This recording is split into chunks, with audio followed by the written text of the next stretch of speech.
Bir nevi biz hazırlık yapmış olduk. Yani hazırlığımız hep Ramazan içindi. Ramazan'ın bizi daha iyi karşılaması, bizi maddi ve manevi olarak temizlenmemiz adınaydı. Ve 11 ay zihnimizi kirlettik, aklımızı kirlettik, gözlerimizi kirlettik, kulaklarımızı kirlettik. Hatta günahlar işledik, isyanlar ettik ve madden ve manen kirlendik.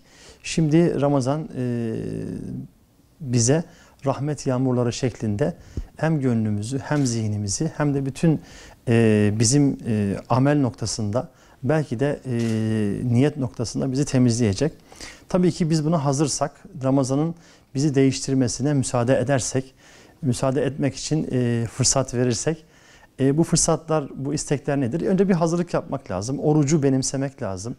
Orucu sevmek lazım. Oruç nasıl tutabilirim?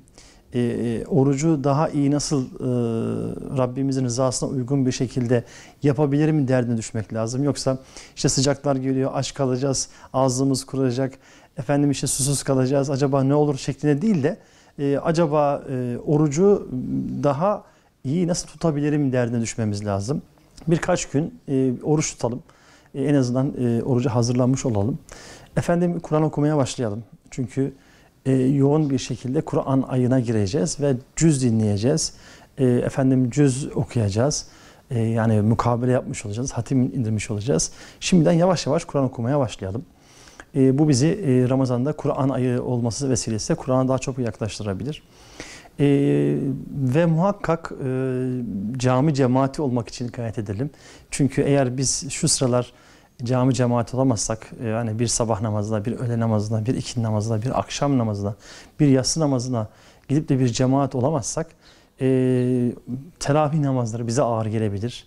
Ama eğer ki biz hazırlığımızı yaparsak o teravih namazı bizim kalbimize ve hayatımıza bir inşirah, bir genişlik getirir. Çünkü teravih namazı adı üzerinde bir rahatlama namazıdır. Gönlü rahatlatır, zihni rahatlatır. Yorulan bedeni rahat bir pozisyona sokar.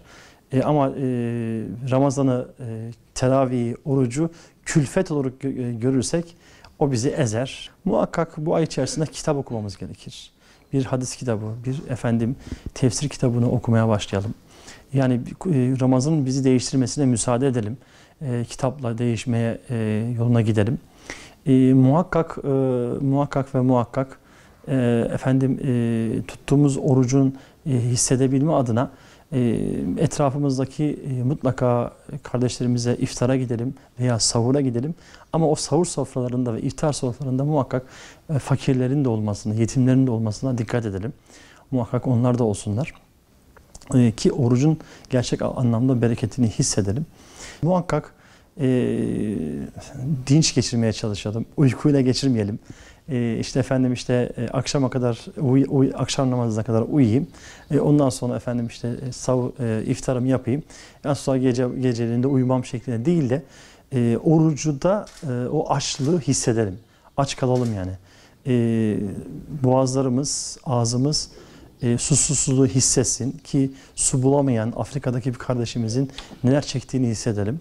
Veya Myanmar'daki bir kardeşimizin açlıktan ne anladığını biz de anlamaya çalışalım diyerek Ramazan'ı hissetmeye çalışalım. Bu yıl Ramazan temamız, Diyanet İşleri Başkanı'nın teması israf. İsraf oldu. Bu noktada yiyecekten zamana, giyecekten, yani giyimimizden dış görünüşüne kadar acaba neyi israf ediyoruz, neyi israf etmiyoruz? Bir nevi de bu ay bunu tefekkür edeceğiz. Yani neleri israf ediyoruz? Zaman israfımız var, yiyecek israfımız var, giyecek israflarımız var. Yani ihtiyacımız olmayanı acaba ne yapıyoruz? Veya yemeğimizi artırıyor muyuz? Artırdığımızda ne yapıyoruz? Zamanımızı israf ediyor muyuz? Zamanımızı neyle kullanıyoruz? Nasıl kullanıyoruz? Bu şekilde Müslümanın bir dert edilmesi lazım. Hele hele iftar sofrası ve sahur sofrasının o bereketli, o mübarek sofra olarak meleklerle beraber belki iftar yaptığımız o sahurda biz belki o israfımızla orucumuza sıkıntı veriyoruz. Bereketimize sıkıntı veriyoruz. gerçekten tefekkür etmemizi, o açlığı tefekkür etmemiz gerekirken israf ederek esasında tam tersine orucun bize faydasına, Ramazan'ın bize faydasına engel oluyoruz. Yani bir kere çok iyi hatırlattınız. Yani israfla ilgili sorunumuzu çözmek zorundayız. Biz iftar sofrası da olsa, sahur sofrası da olsa israf etmeyeceğiz, etmememiz gerekir. Edersek o zaman orucun bir anlamı olmaz. Bir kere hadislerde de buyurulduğu gibi Ramazan'daki şeytanların bağlandığı bize müjdesi veriyor. Yani şeytanlar bağlanıyor. Yani eğer biz bir kötülük yapıyorsak artık şeytanın vesvesesiyle yapmıyoruz. Kendi içimizdeki yanlışlar üzerinden yapıyoruz. Bir nevi oruç bize maddi anlamda Peygamber sallallahu aleyhi ve sellem buyurduğu gibi sıhhat verdiği gibi manevi olarak da bize sıhhat veriyor.